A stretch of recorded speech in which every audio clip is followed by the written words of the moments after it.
Hi YouTube family, welcome back to Sherman's Kitchen. Hope you all had a wonderful day today.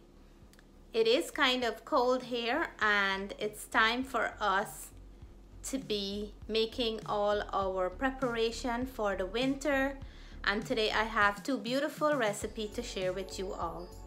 I'm gonna be sharing a recipe for pepper sauce done a little bit different from the way I normally make them. And I had many requests to share my recipe for green seasoning, and I would love to share that today with the viewers.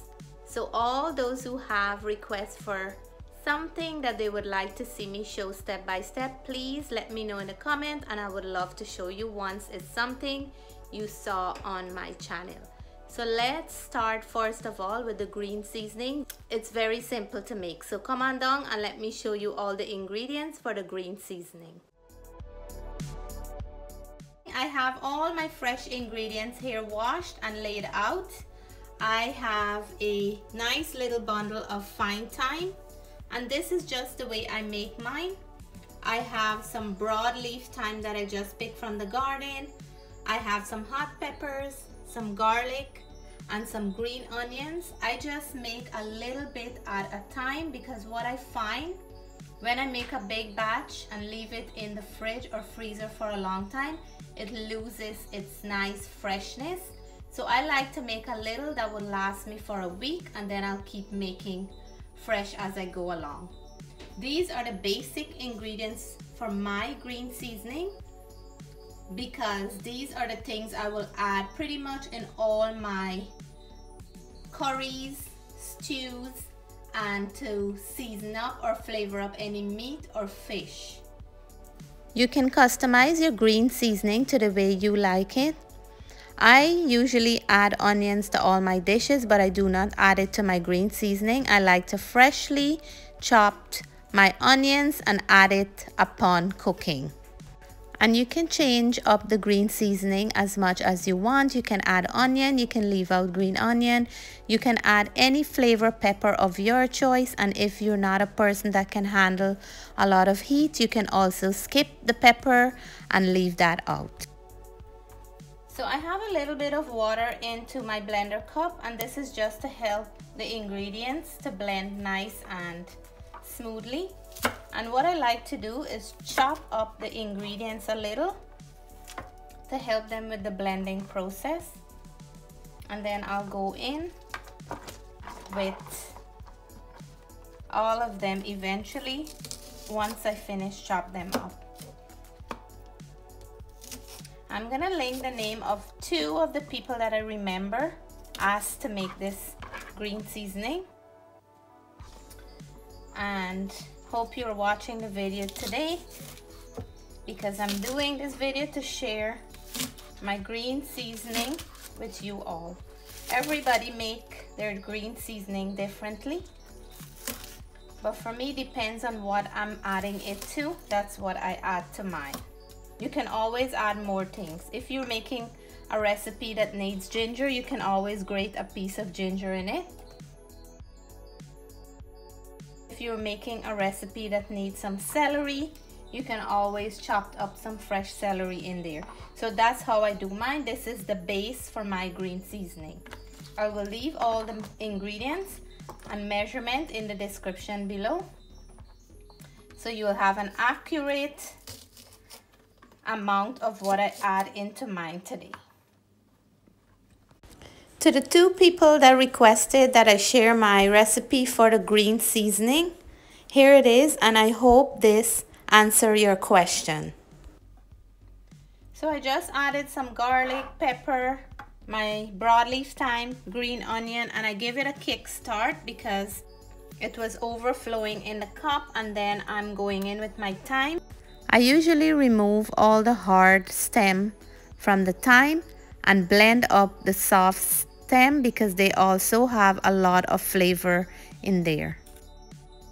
So just like that, I'm gonna go for a little.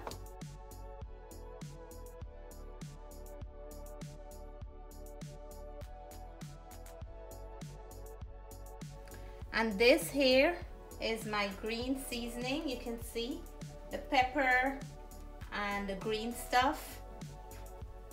That's how mine look. You want to make it a little bit chunky, so when you're cooking or you're seasoning up your meat, you can see that nice little piece of chunk in there. So look how beautiful. It smells really nice with the garlic and the pepper in there. It's beautiful, it smells amazing, and it is fresh. I just feel like cooking up a storm right now or seasoning up some chicken. So this is how I make my green seasoning, and if I need to, I would add additional seasoning, depends on what dish I am making. And now we're gonna put together our pepper sauce, and I'm doing it a little bit different as I mentioned before. Pepper sauce is so versatile that you can make it in so many different ways. You can add whatever you want to it, and you can make it to your own likings or your own preference. I see I'm well prepared for this pepper sauce because I don't want my hands to blaze after. So come on down and let me show you what I have here. So I have some garlic peeled, and right here I have some steam out sourie or camaranga or bling bling. I'm gonna add to mine. I have some salt here, and I have some apple cider vinegar. I don't like to use vinegar, but apple cider vinegar is one that we use for many different things. I don't like to use a white vinegar from my pepper sauce. I usually use lime or lemon, but when I check in the store, the lime and lemon is very expensive, so I'm gonna use apple cider vinegar instead. So here I have my vinegar, and I'm gonna put it into my blender cup to help out with the blending process. So I like to cut the peppers a little to help with the blending process. You can remove the seed if you like, but what I normally do, I would blend mine until all the seeds are really crushed up and you can't see them anymore. Just like this. I'm gonna cut and add. I always make my pepper sauce in the summer, but because I was away, I didn't get to make any, and I don't like to bring pepper sauce from Guyana because if it spills in your bag, it's a big cleanup, and that's something that I am very much afraid of. Even to the achar, I don't bring achar back with me because when the achar spill in your suitcase, you take a very long time to get out all the oil from your clothing and from the suitcase. So those two things I like to make when I come home and avoid that messy situation. These peppers are very nice and fresh. As soon as I see them, I have to get some, and they smell very hot. I had some raw pepper with my food yesterday. Natalie had some as well, and it was very flavorful, right, Natalie? Mm-hmm. So we're gonna give it a start.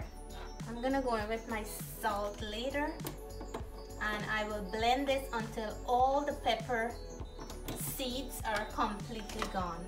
That's how I make mine. And here it is, my friends. Look how beautiful and nice, and it smells very hot and spicy because I use the sourie and it's green. The color is not so red, and the apple cider vinegar is kind of like brownish side, so it looks a little bit different, but smell this. Makes you feel like eat right away, right? Can you smell it? Oh my goodness. It smells nice. Wow, I so love the apple cider vinegar smell. And the garlic in there with the salt and the pepper. So what I usually do, I leave mine to sit about 2 to 3 days before we start eating it, so everything can really mellow in together. When you just blend the pepper, sometimes all the flavor don't come together nicely, so we're gonna leave it. Sometimes that doesn't happen because the girls are very curious to try it as soon as I finish, but I like to go in a few days after. So just like that, we finished making our pepper sauce with apple cider vinegar, garlic, and some sourie that came from Guyana with me. We're gonna let it sit, but Jessica already asked me if she can have some with her dinner. And right here is our green seasoning with all the ingredients I added to make it a very, very easy one to follow, and just the basic ingredients. So here we have them. 2 preparation for all my favorite people. Let me know in the comment if you ever had pepper sauce this way. Let me know what's your favorite way to have pepper sauce. And if you make your green seasoning different, let me know what you add in your green seasoning. Like I mentioned before, if I'm making a certain dish and it needs more ingredients, I would use my base for the green seasoning and then add as I go. So there's many different ways how to make them, and there's many different ways how to make the pepper sauce. I think everybody have their own twist on them. So thank you again for watching. Hope you enjoy these 2 preparation, and hope to hear from you soon. If you have a request of something that you would like to see me do step by step, let me know in the comment, and I would love to share them with you. So thank you all for watching. Please remember to like, share, and follow. If you haven't subscribed yet, I hope that you will click that subscribe button so you will get many more videos, vlogs, and recipe to come. These both smell amazing. This one smells like if I'm in the preparation of a meal or a dish, and this one smells like it's time for me to eat. So thank you again. God bless. Bye for now.